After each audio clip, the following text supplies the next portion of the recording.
Hey guys, what's up? Shame Shadow here, as always. Let's see. Today, I've got something a little bit different for you. I've got here a Rubik's Cube. And since I've been getting kinda good at doing one, I've decided to go ahead and show you guys how to do it. So, to get started, pretty much, first of all, you need a Rubik's Cube, of course. Second, you got to think differently about how a Rubik's Cube works. You can't think about it as rows and columns. You got to think about it as edges and corners, okay? So, pretty much, if that doesn't change the way you look at a Rubik's Cube, then either we're in trouble or good luck. So, first of all, before I get started, there's a couple things you need to know about how I'm going to be turning the Rubik's Cube. First of all, you've got it so that there's a top layer. This layer is going to be called up, represented by U. Down in front of that is going to be front, okay? So, front, up. To the right is going to be right, okay? So, front, up, right. And then to the left of that, of course, is left. And then opposite up is down. Up, down, okay? And then there is also back, but I'm not going to be using that in any of the algorithms, so just don't worry about back. Now, so, to get started, we're going to, I guess, first of all, start with one of the very first ways to solve a Rubik's Cube ever invented. First of all, you're going to want to turn your top layer so that it looks kind of like that, at a 45-degree angle. Pop out one of the pieces, which I'm not going to do, but pop out the pieces, all of them, and put them back together right. This, of course, takes a while, and I'm not going to do that. So, for the sake of time, let's get started.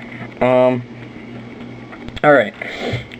First of all, you want to mix it up, of course. If you really want to, you can have somebody else mix it up, but I don't have anybody else around, so I'm not going to have somebody else mix it up.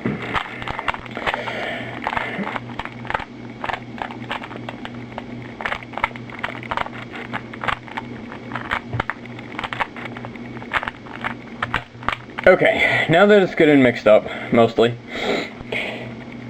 for starters, we're going to be solving the green side, first of all.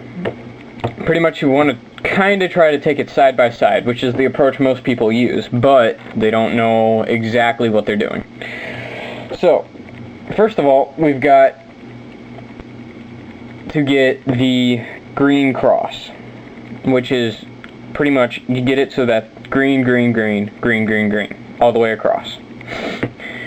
So, right now, I've got it so that green, green, white, white, right?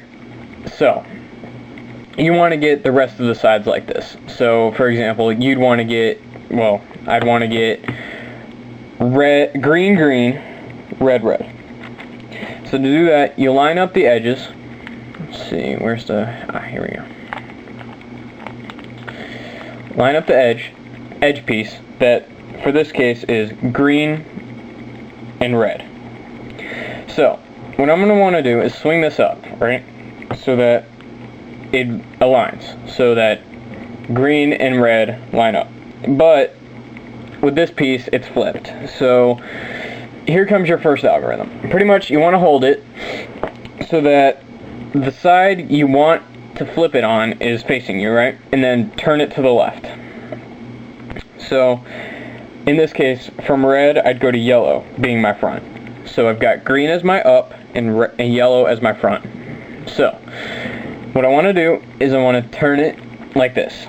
I'm going to do, oh, and by the way, every time I tell you to turn one, it's as if you were facing the side. So, for example, you'd have front, and each turn is 90 degrees clockwise or counterclockwise. A regular turn is 90 degrees clockwise, and another turn, an inverse turn is 90 degrees counterclockwise. So, with that in mind, you want to turn it again so that, in this case, for me, yellow is facing it.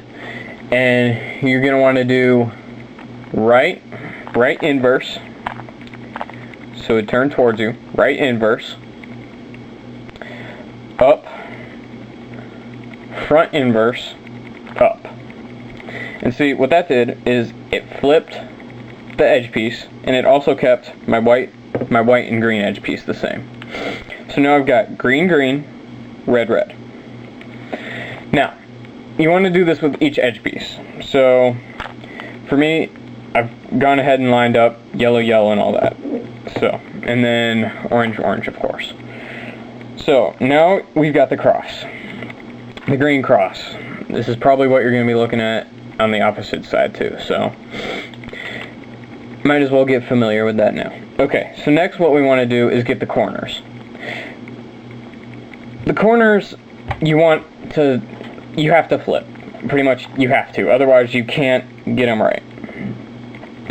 So, what you want to do is you want to hold it, is get a corner, like in this case I've got green, orange, and white, underneath where it's supposed to go in relation to the green side. So I've got orange, orange, green, green, and yellow, yellow. Or white, white, my bad. So the second algorithm is going to be right inverse, down inverse, right, down. And pretty much you keep doing this until the corner flips itself right. And you've got white, white, orange, orange, and green, green. So now that corner is right. And you go around and do that with every corner. So see here, I've got yellow, yellow, green, green, and red, red. So you do that algorithm each time. And pretty much you do it until you get all the green side. So now that we've got the green side, we can move on to solving the middle layer. This is probably going to disorient a few people, but what you're going to want to do to solve the middle layer is take your Rubik's Cube and you know how green is on top? You're going to want to take it and flip it upside down so that blue is now on top as opposed to green. So now we've got blue on top and it looks kind of different. Pretty much what we did in the last couple steps is we went and solved the first layer. This is the first layer, this bottom, now that you flipped it. So you've got a ring of the colors, the correct colors all the way around, and then the middle layers, of course.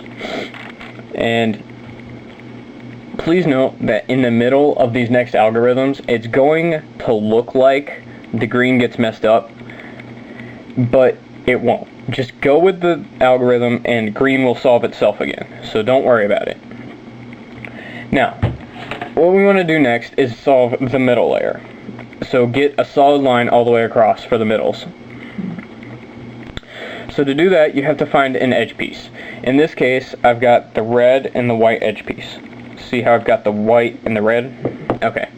What you want to do is you want to line it up so that red and red line up, or two of the same color line up. And then you have to make sure that for this one, the receiving side, in other words, we're going to take white and flip it down here. So white is going to go from here to here. So that's going to mean that white is receiving.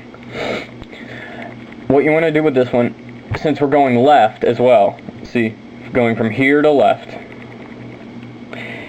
you want to hold it so that the receiving side is front, so it's facing you. And then you're going to want to do up inverse, front inverse, up, front, up, right, up inverse, right inverse. So now what we've done is we've taken the edge piece that was up here and flipped it down here. So see how white, white, and red, red line up. Now, you want to do that with each edge piece, but